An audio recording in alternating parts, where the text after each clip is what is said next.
Olá, eu sou a Laura. E eu sou a Luane, e esse é o podcast das Jovens Místicas. Sejam todas bem-vindas, mesmo as que não se consideram tão jovens nem tão místicas. Este é um episódio especial para você que caiu aqui de paraquedas e basicamente só sabe o seu signo solar, ou nem isso. Enfim, você que tem interesse em conhecer alguns conceitos básicos de astrologia, como uma ferramenta de autoconhecimento e também, claro, para acompanhar as nossas histórias por aqui. Lembrando só que eu e a Laura não somos astrólogas profissionais, tá? Nós somos apenas entusiastas do tema mesmo. Já fizemos alguns cursos, vemos a astrologia como uma ótima ferramenta de autoconhecimento, entre tantas outras. Então, vamos compartilhar os conceitos básicos que nós sabemos aqui para você poder aplicar por aí também. Bom, a gente vai começar aqui com uma breve explicação do que é a astrologia e de quando ela surgiu. O que por si só já é um grande desafio, né? Porque a gente sabe que a astrologia surgiu há milhares de anos atrás. Então é muito difícil definir realmente assim com exatidão o dia e local em que a astrologia nasceu. Mas o que a gente sabe é que ela surgiu de uma forma meio espontânea, entre aspas, em diversas partes do mundo, ali por volta do mesmo período, conforme os seres humanos começaram a observar os movimentos do céu, mais especificamente dos corpos celestes, e começaram a tentar entender, né, a correlação dos movimentos deles com os padrões de vida aqui na Terra. Então, várias civilizações antigas começaram a registrar esse tipo de observação. Então, como caldeus, babilônios, egípcios, chineses e gregos. Então, cada um desses povos olhava para o céu da sua maneira, tentando decifrar, né, os seus mistérios e entender como aqueles movimentos se refletiam na vida humana, na natureza, nas colheitas e em outras áreas até um pouco abstratas, como na política, na guerra e até na espiritualidade. Mas assim, se a gente precisar definir, né, um lugar que realmente é considerado o berço da astrologia como um sistema organizado, esse lugar é a Mesopotâmia. Então é uma região, né, que fica ali no Oriente Médio, entre os rios Tigres e Eufrates, onde hoje é mais ou menos o território do Iraque. Então, por volta de 2.600 anos antes de Cristo, esses povos já observavam o céu de uma forma sistemática e começaram a perceber que certos ciclos se repetiam. Então, as estações do ano, as cheias dos rios, o tempo certo, né, de plantar e colher, e até a influência das fases da lua nas marés. Então foi assim que surgiram, por exemplo, os primeiros calendários. E aos poucos, né, eles entenderam que tudo na natureza funcionava em ritmo, né, em ciclos, inclusive a nossa própria vida. E essa observação foi ganhando uma linguagem mais simbólica. Alguns séculos depois, essa observação do céu deu origem a uma outra área, a astronomia. Então, a astronomia herdou da astrologia essa prática, né, da observação do movimento dos astros, mas acabou seguindo por um caminho diferente, usando somente o método científico. Então, tudo aquilo pode ser testado, medido e comprovado. E a astrologia seguiu, né, com esse olhar mais simbólico e subjetivo, então mais ligado aos comportamentos humanos, às emoções, aos ciclos da nossa vida e às dinâmicas coletivas. E aí, quando a astrologia chegou na Grécia Antiga, por volta dos séculos ali 4 e 3 a.C., ela já tinha todo esse conhecimento dos babilônios e dos caldeus, mas os gregos fizeram algo muito especial, que foi teorizar, né, e dar uma profundidade filosófica para esse saber. Isso fortaleceu ainda mais a ideia de que os planetas no céu representavam um arquétipo de comportamento humano, como força, amor, comunicação, poder, disciplina, emoção, entre muitos outros. Então, enquanto na Mesopotâmia a astrologia era muito ligada às previsões coletivas, né, ali relacionadas a clima, guerras, reinos, colheitas, os gregos começaram a trazer esse olhar mais para o indivíduo. Ou seja, foi na Grécia que de fato nasceu essa ideia do mapa astral pessoal, né, como uma leitura da alma, da personalidade e do destino de cada pessoa. É por isso que até hoje, quando a gente fala de mapa astral e de tudo relacionado a ele, né, então os signos, planetas, casas, a gente está, na verdade, acessando uma tradição milenar que começou anos e anos atrás, quando alguém olhou para o céu e pensou: isso aqui não é aleatório, tem um padrão, tem uma história aqui, né, sendo contada. E é a partir disso que a gente tem os mapas astrais, como a gente conhece hoje. E agora, entrando um pouquinho aqui nos planetas e signos, a maioria das pessoas, mesmo sem ter um conhecimento de astrologia, provavelmente vai saber dizer qual é o seu signo solar. Vai falar, eu sou do signo de Áries, por exemplo. Mas por que você é desse signo? Os signos do zodíaco, eles também surgiram a partir dessa observação do céu, né? De uma observação bem simples que os antigos faziam, que era, eles viram que ao longo de um ano, em torno ali de 365 dias, o Sol parecia, do ponto de vista da Terra, se deslocar pelo céu, né? Passando por diferentes regiões onde existem constelações. Então, esse caminho que aparentemente o Sol percorre no céu ao longo do ano recebe o nome de eclíptica. E foi observando esse movimento, repetido ali ano após ano, que os astrônomos e astrólogos da antiguidade perceberam que o Sol sempre passava pelas mesmas 12 regiões, pelas mesmas 12 constelações. Então, elas foram divididas, né, nessas 12 partes que deram origem aos 12 signos do zodíaco. Então, eles notaram, por exemplo, que sempre que o Sol estava numa determinada região do céu, certas características da natureza se repetiam. Então, isso foi criando uma associação simbólica entre aquele período do céu e um tipo de energia. Assim, nasceram signos com suas qualidades. Então, aqui alguns poucos exemplos, mas Áries é ligado ali ao início, Touro à fertilidade, Leão é o auge do Sol, Capricórnio o ápice do inverno e assim por diante. E foi assim que surgiram os 12 signos do zodíaco. Aqui eu acho que é só importante, né, um PS, que como a astrologia surgiu no hemisfério norte, a simbologia é associada às estações do hemisfério norte. Então, quando a gente fala que o Capricórnio é o ápice do inverno, isso é no hemisfério norte, né? Porque aqui no hemisfério sul seria o ápice do verão. Mas então, outro ponto bem importante que a gente não pode esquecer é justamente isso, né? Que originalmente os signos eram associados diretamente às constelações reais. Mas com o tempo, especialmente aqui na nossa astrologia ocidental, o zodíaco passou a ser organizado com base nas estações do ano, começando com Áries, no equinócio da primavera do hemisfério norte. Então, hoje, os signos eles são mais divisões matemáticas do céu e não exatamente iguais às constelações físicas que realmente estão ali, tá? Mas a astrologia, ela acaba não estudando só a eclíptica do Sol, né? Ela também estuda o movimento de todos os planetas do sistema solar. Então, seus posicionamentos, aspectos que formam entre si e infinitos outros pontos. Tudo isso combinado entre si em uma dinâmica cíclica, mas com combinações totalmente únicas ali a cada instante. Então, agora a gente vai trazer uma tabelinha bem simples para vocês, só para a gente falar um pouquinho dos 12 signos do zodíaco. Bom, aqui é uma tabelinha um pouquinho grande, mas a gente fez essa tabela com algumas informações essenciais de cada um dos signos do zodíaco. Tem a listinha dos 12 signos, começando por Áries, indo até Peixes, o símbolo, né, que representa cada um dos signos, o período do ano em que o Sol está passando por este signo. Eu acho que aqui também um outro ponto bem importante da gente lembrar, para quem nasceu nos dias iniciais ou finais de cada um dos signos, por exemplo, você nasceu dia 21 de março ou 19 de abril, ali, que é o começo e final de Áries, fiquem atentos realmente ao horário que você nasceu, façam seu mapa astral em plataformas aqui, daqui já a gente vai mostrar para vocês como fazer, porque podem ter pequenas variações, tá? Dependendo às vezes do horário, você já pode ser do signo seguinte, né, ou do signo anterior. Então, só se atentar a isso. Mas aqui, então, tem os períodos, né, que o Sol passa em cada um dos signos, os elementos, então cada signo é associado a algum elemento da natureza, né, os 4 elementos, então fogo, terra, ar e água. Aqui tem uma questão chamada qualidade também, que são signos cardinais que iniciam projetos, se eles são fixos, que eles ficam ali no meio da estação, se eles são mutáveis, né, que indicam ali as mudanças da estação, enfim, os planetas regentes de cada um dos signos e um resuminho aqui das características de cada um deles. Eu acho que se a gente for passar aqui por cada um dos signos, talvez vai ficar um pouquinho longo demais. Então, eu sugiro que vocês tirem um print, uma foto dessa tabela. A gente também vai colocar essas descrições aqui na descrição do episódio. Mas é super importante, principalmente essas pequenas palavras-chave associadas a cada um dos signos, que vocês tenham uma ideia de todos eles, porque como também dando spoiler do que vem adiante, a gente vai ver, a gente não é só o nosso signo solar, né? O nosso mapa astral contém cada um desses 12 signos. Então é importante a gente saber palavras-chave associadas a cada um deles para ajudar aí na nossa jornada de autoconhecimento, tá? E como a gente falou anteriormente, a astrologia vai muito além, né, do signo solar.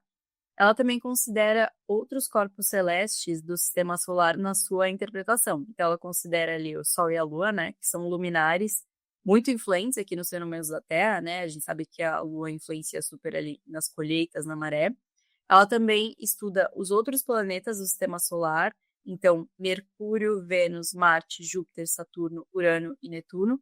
E para astrologia, também Plutão continua sendo considerado, porque ele foi rebaixado ali da categoria de planeta na astronomia, mas na astrologia ele segue tendo ali sua representação simbólica, afinal ele segue aqui presente no nosso sistema solar, né? Então, no momento que a gente nasceu, cada um desses corpos celestes também estava posicionado próximo das constelações, né?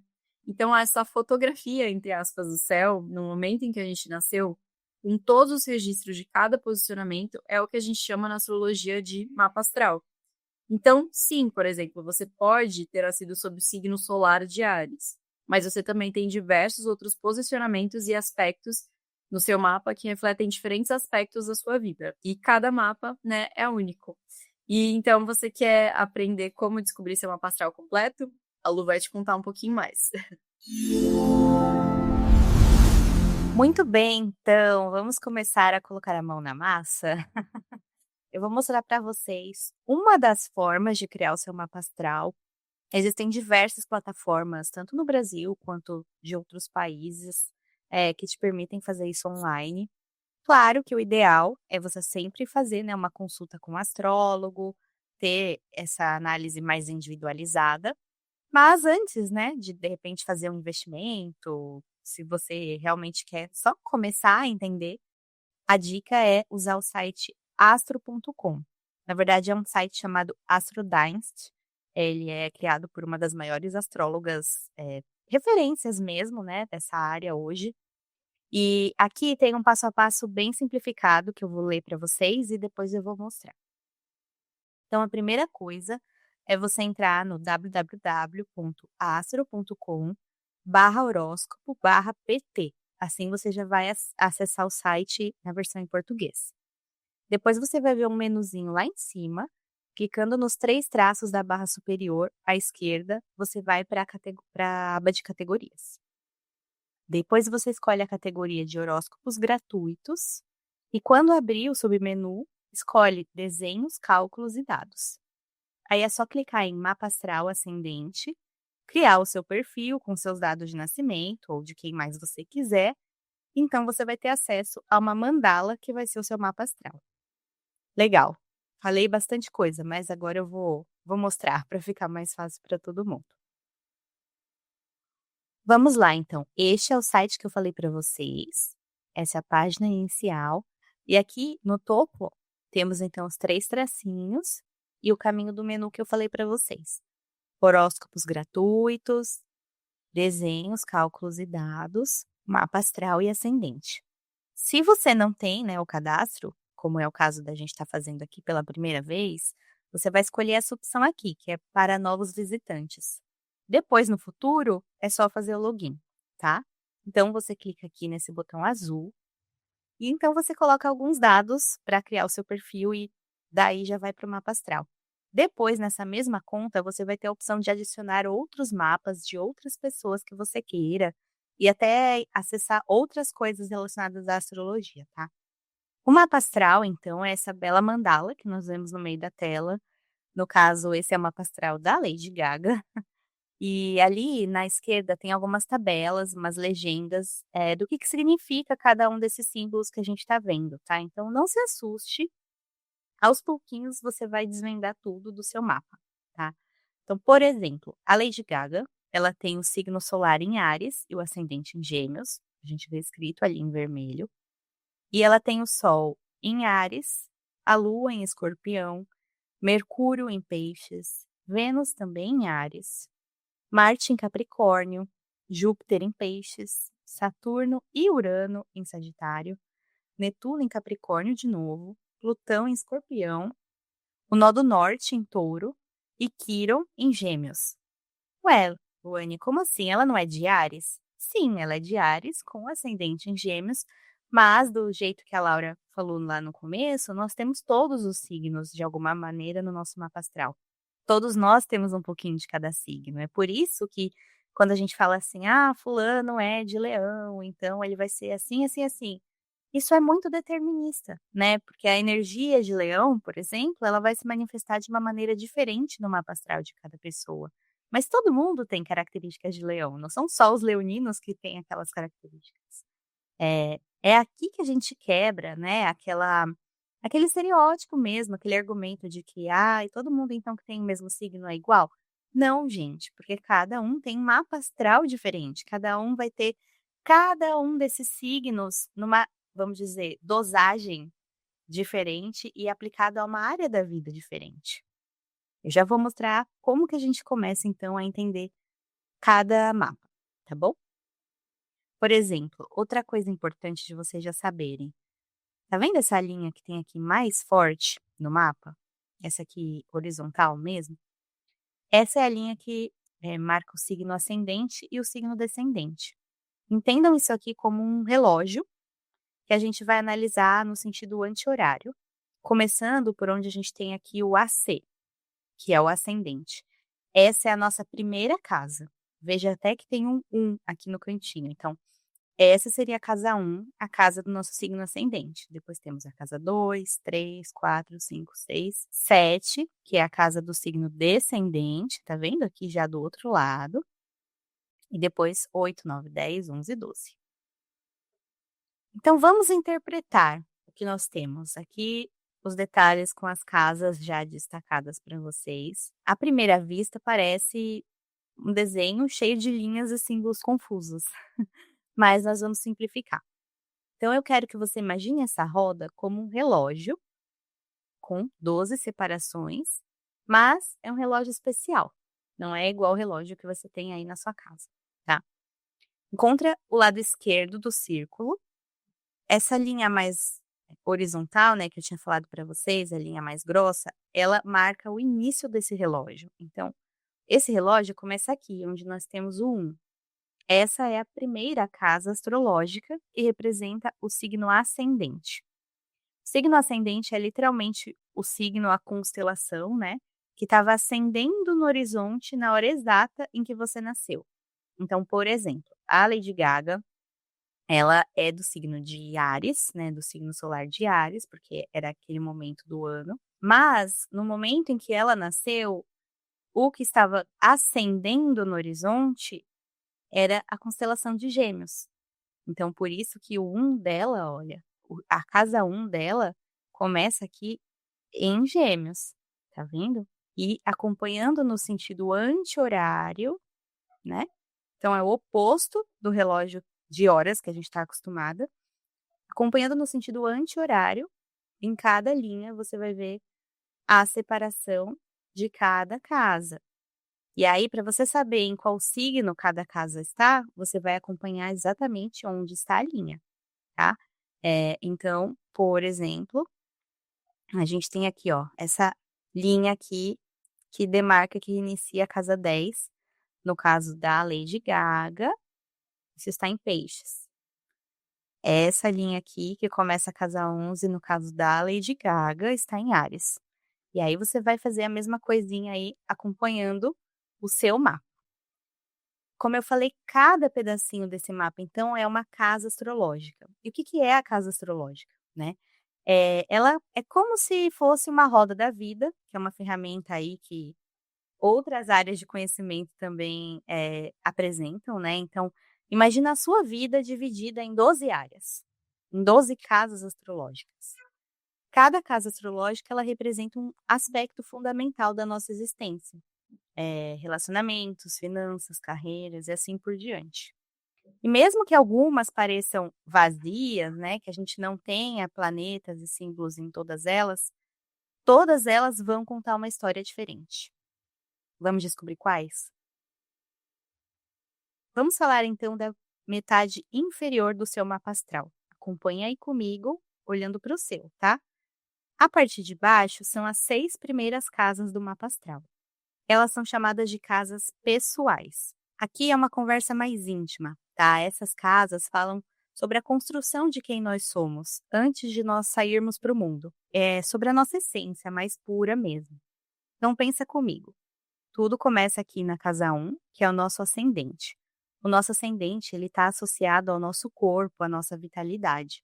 Por exemplo, a Lady Gaga, como ela tem a casa 1 em Gêmeos, o corpo, a vitalidade, a identidade dela vai carregar muito mais as características do signo de Gêmeos, não de Áries, porque é o ascendente que diz isso, né? Então, Aí eu recomendo que você tenha à mão também aquela tabelinha que a Laura mostrou, porque aí você vai entendendo onde você tem cada casa, em cada signo, então como cada energia do signo se manifesta nessa parte específica da sua vida.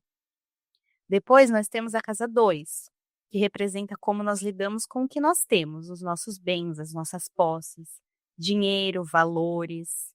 Na casa 3, nós começamos a trocar ideias, aprender. Ela fala sobre como a gente constrói mesmo o nosso conhecimento. Na casa 4, nós começamos a olhar para a nossa base, o nosso lar, a nossa família.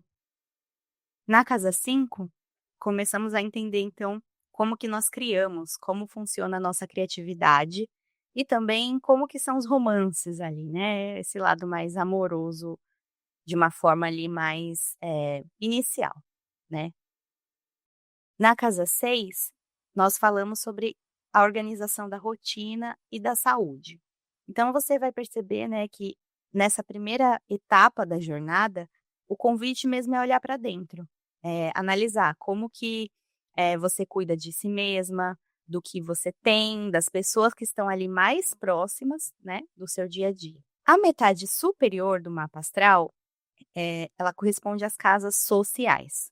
Então, depois que a gente passou ali, né, por aquela coisa mais dinâmica do dia a dia, coisas mais íntimas, a gente começa a ir para o mundo, né, porque nós não vivemos isoladas, certo?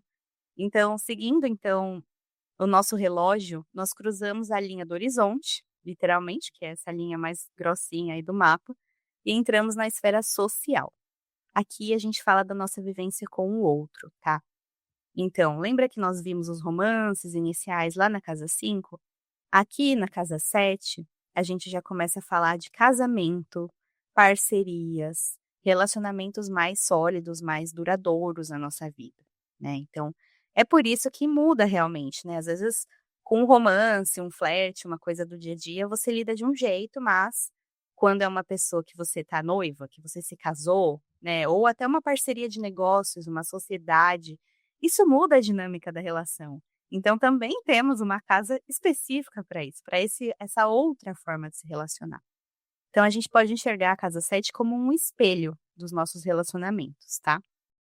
A casa 8 nos convida a refletir sobre transformação. Então ela pode se referir a bens compartilhados, né, coisas que nós recebemos, heranças, nascimentos, renovações que a gente passa ao longo da vida, como que a gente lida com isso e a própria questão do luto, né, da morte, da finalização de ciclos.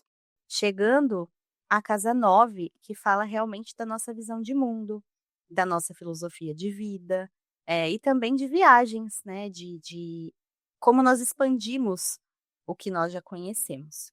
Chegando então na casa 10, nós falamos da nossa carreira e da nossa missão pública. Lembra que lá na casa 12 nós falamos de dinheiro? Que também, obviamente, né, direciona a escolha de profissões e carreiras, mas é na casa 10 aqui que a gente vai falar realmente de como você é visto, quais, profissões você vai ter mais potencial, quais talvez sejam um pouco mais desafiadoras, não quer dizer que você não deva seguir, né, mas basicamente, como você pode se sentir mais realizada profissionalmente, isso você vai enxergar aqui na casa 10. Na casa 11, falamos de amizades e projetos futuros, né, então passamos por todas as outras áreas da nossa vida, fechando aí com amigos, projetos, como que a gente expande todo esse nosso círculo social e também a nossa carreira. E por fim, a última casa, que é a casa 12, depois que cobrimos todas as outras áreas, né, a casa 12 fala do nosso inconsciente, da nossa espiritualidade, é o nosso lado mais íntimo, o nosso lado, mais oculto mesmo, né. Ela diz como que nós lidamos com aquilo que nós não compartilhamos com o mundo ou com outras pessoas. É a parte mais, da caverninha de cada um, como que é essa energia, como que a gente lida com esse inconsciente. E por fim, então, voltamos depois, né, o relógio gira, voltamos para casa 1 no ano seguinte. O que que isso tudo significa?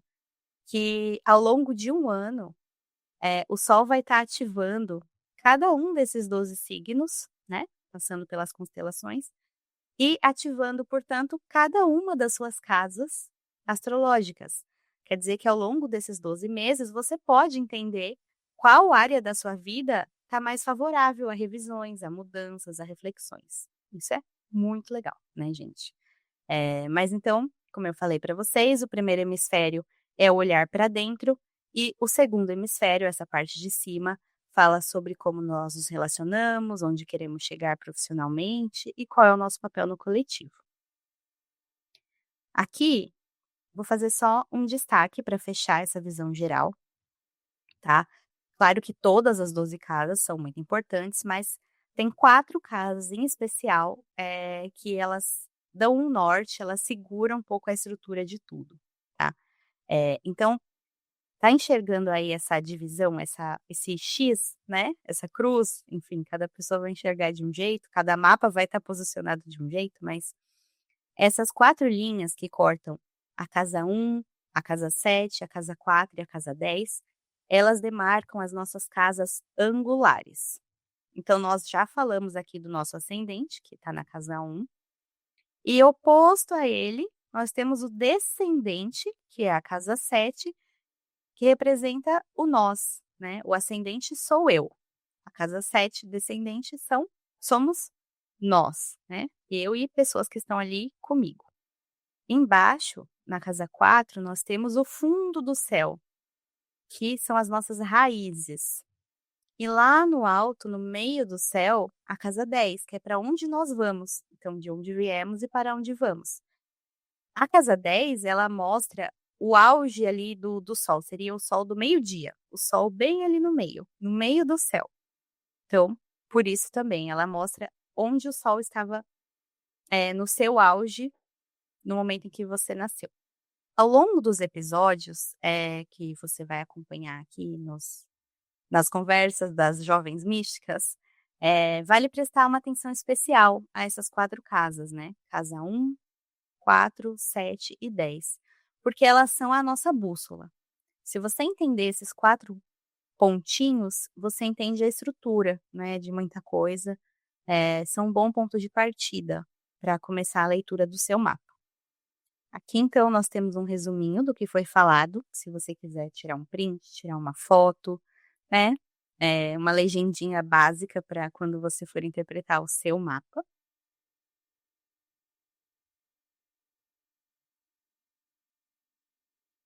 E eu queria convidar vocês, então, a refletir junto com a gente sobre essas casas, né. Nós vamos trazer nos episódios um aprofundamento de o que nós podemos aprender sobre nós mesmas, a partir dessas casas astrológicas no nosso mapa, e como que isso pode nos ajudar a lidar melhor com cada área da nossa vida.